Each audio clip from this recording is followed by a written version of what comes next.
Hi everyone, Aaron here for Zollotech, and this week we have a lot to talk about upcoming releases, iOS 18, iPhone 16, and much more. This is your weekly Apple news update for the week of February 12th, 2024. Now, iOS 17 is not quite as popular as iOS 16 was at the same time last year. Apple released new information going over this, showing that 76% of all devices introduced within the last 4 years now use iOS 17. At the same time last year, iOS 16 had 81% usage across all iPhones 4 years old. So that's something that I think people are more and more skeptical about and a little bit worried that it's buggy and will affect their device, whether that's battery health, just the usability, and much more. We've seen a lot of bugs this year. Hopefully Apple can work that out and get iOS 18 to be super stable. Now, Apple Watch Series 9 and Apple Watch Ultra 2 are having issues for some people, showing that they're actually having ghost touches.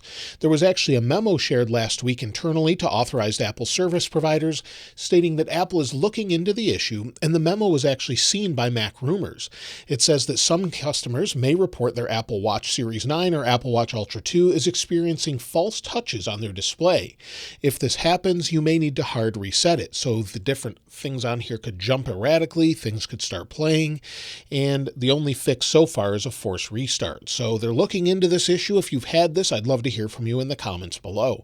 I personally haven't experienced it, but I have seen some odd things here and there, but typically it's fixed with an OS update. Again, let me know if you're seeing that in the comments.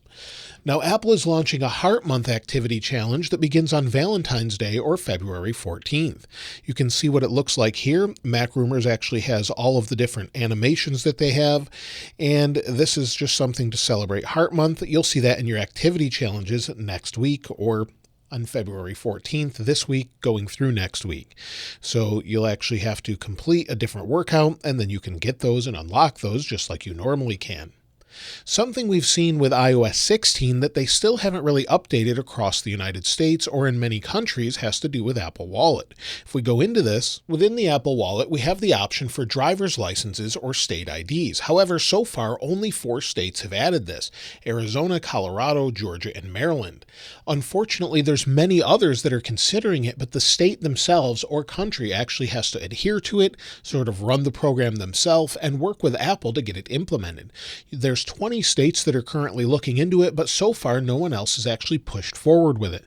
So we have states such as Alabama, Arkansas, Oklahoma, Pennsylvania, North Carolina, and others looking into it, but so far nothing. Some states have even decided not to do it overall, it seems. So we may never see that fully be released for iOS. Even Android has some of this now as well, but it looks like even countries and things could add their own IDs, but that's completely up to the country. Now, last week, there was a fake version of LastPass released on the App Store that was actually from a third-party developer and has since been removed. However, I wanted to make you aware that if you saw this, LastPass is actually warning people to not use it and uninstall it. If you actually entered your login credentials, make sure you change your password immediately, as it was a false app that slipped through the cracks and Apple missed it. Apple continues to work on its own AI model, possibly released with Siri in iOS 18, but they recently released some open source AI as well, which allows you to edit an image using natural language. You can have it edit color or more complex things such as removing objects, changing the background, and more. So that's available as open source right now. It will probably be included with iOS 18 and future Siri updates with all of the AI features we're expecting later this year. Apple has also joined the U.S. Commerce Department's new AI Safety Institution Consortium. This is to help with AI in the future when using generative AI to keep within responsible limits. Apple, Google, Meta, and over 200 companies have joined so far to help shape the future of AI so that they sort of don't go out of bounds, sort of keep within safe limits, and much more. So that's a good move I think they made, and at this point, we'll have to see what they're planning with iOS 18. Now, we know that when iOS 17.4 releases to the public, it's going to bring with it sideloading in third-party app stores if third-party developers want to use that. That's only in the EU, and another app that has to sort of modify itself as well is WhatsApp. WhatsApp is working on opening up its interoperability with encrypted messaging apps, and this is to comply with the EU with what they call gatekeepers. they have to open up their platform to offer more choice. Apple didn't really fall into the gatekeeper category because Messages isn't used so much in the EU. So that's something that you're going to see very soon with WhatsApp. Maybe it will be interoperable with iMessage or something else in the future, but at least it will allow for other encrypted apps to use it as well. Not exactly sure how it's going to work, but that's something they're opening up. Also, something else that's recently opened up is Blue Sky. You no longer need an invite to use it. However, it may be too late as Threads is seen to take over if you're not using Twitter or X, so it's just an alternative, but now you can join it without needing an invite. So that's something they opened up this past week. Now, just today, Apple Vision Pro got an update, its first public update since its release. There was an update to install once you unboxed it, but now visionOS 1.0.3 is out, which helps with the password issue. If you need to reset your password, you don't have to bring it to an Apple store.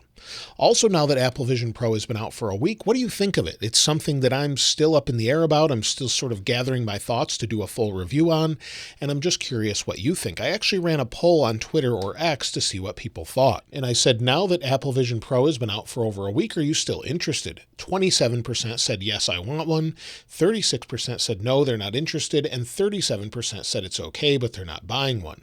Some people have commented saying they'll buy one a little bit later, but at this point, it looks like it's a very niche product at $3,500, which makes sense, and we'll have to see what the future brings with overall development. Also, according to a recent Apple Vision Pro review by Stratechery, Ben Thompson has said that he's heard that internally Apple can use multiple Mac displays with visionOS. It makes sense that they're testing this, as currently you're actually limited to one Mac display and then other windows from within visionOS itself. So when you're using a Mac display, you can use one Mac, but if you're used to multiple Mac displays, it won't work that way. You can have Safari and all the other Vision Pro apps all around, but you can only have one window with macOS. So hopefully they have a couple different options with that in the future, whether or not it's a bandwidth issue with wireless or maybe just a processor issue, we don't know yet, but I would love to see multiple display support added. Now, as far as weekly deals this week, there's actually a few things to mention. Every single iPad Air seems to be on sale at this point. We're expecting new iPad Airs fairly soon in March, and that's probably why. So they're starting at around $449, but if you've been looking for one, you don't care about having one maybe next month when they release at a much higher price, well, they're on sale. Other deals this week include the 10th gen iPad. AirPods Pro 2 again are still $189. We have AirTags on sale as well, and also AirPods 3. So there's a lot of different deals this week sold from Apple directly on Amazon, and also MacBooks and more. So I'll link those all in the description if you want to check them out. Now, iOS 17.4 Beta 3 is expected as soon as tomorrow or Wednesday. I believe we're on a weekly schedule at this point, as Apple needs to get this ready for a release sometime in March or late February, maybe around the 26th or the 4th or 11th. We don't know 100%, but they do need to comply with the rules in the EU.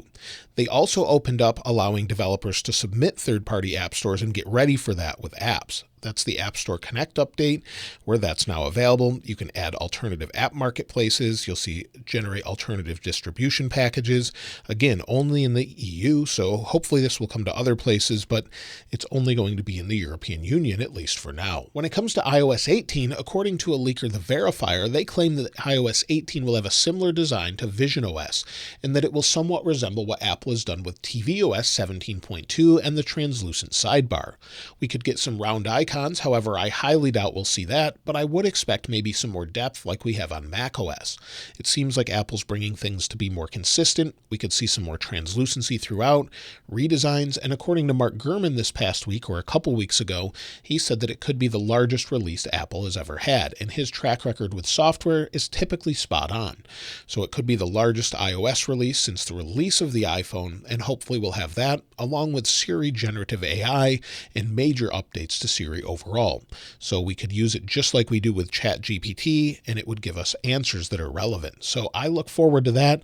Hopefully we'll see some sort of redesign, some efficiencies, some updates with battery, and much more. A leak this week from Majin Buu on Twitter has said that the iPhone SE 4th generation will replace the regular home button and everything else with Face ID and the dynamic island.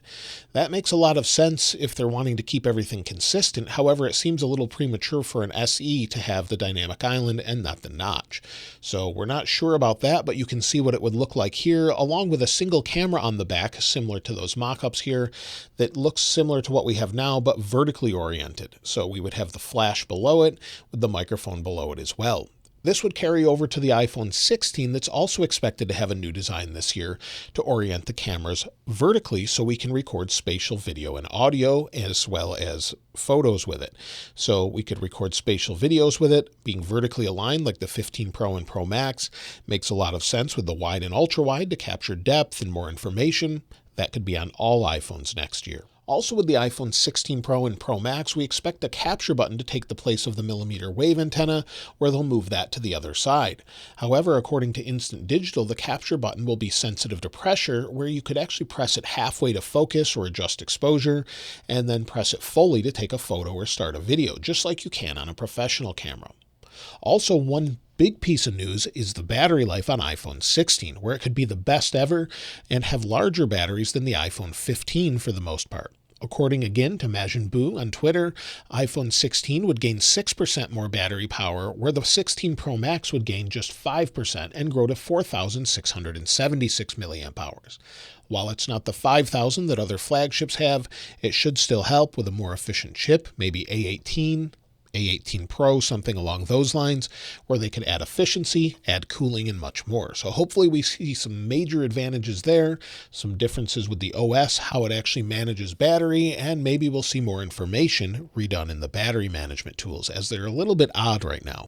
Also, Apple is still working on a folding phone that features a clamshell design similar to the Samsung Z Flip, and Apple has long been researching this, but if they do come out with a folding phone, it wouldn't be until at least according to 2025, according to the information. Apple is also working on a folding 8-inch iPad that would sort of replace the iPad mini. You could have those foldable. However, I've used those folding phones, and while they're nice, they're just not really something I would use regularly, as they're more sort of brittle as far as the display, and also they don't offer too much of an advantage. Instead of being tall, they're now double thickness. So let me know if you like a folding phone, if you're interested in them. I'd love to hear from you in the comments below. Also in March, or at the end of March, or soon after that, we're expecting some new iPads. We've talked about this before, where the iPad Pro would now have an OLED display, maybe a new design, a new Apple Pencil, as well as possibly wireless charging and more.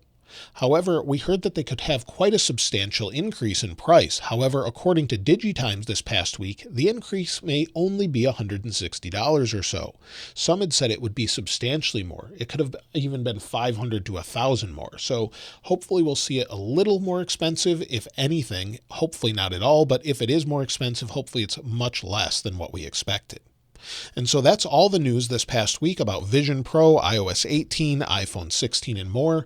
Let me know what you're most excited for in the comments below. I'll link this wallpaper in the description like I normally do, and if you haven't subscribed already, please subscribe, and if you enjoyed the video, please give it a like. As always, thanks for watching. This is Aaron. I'll see you next time.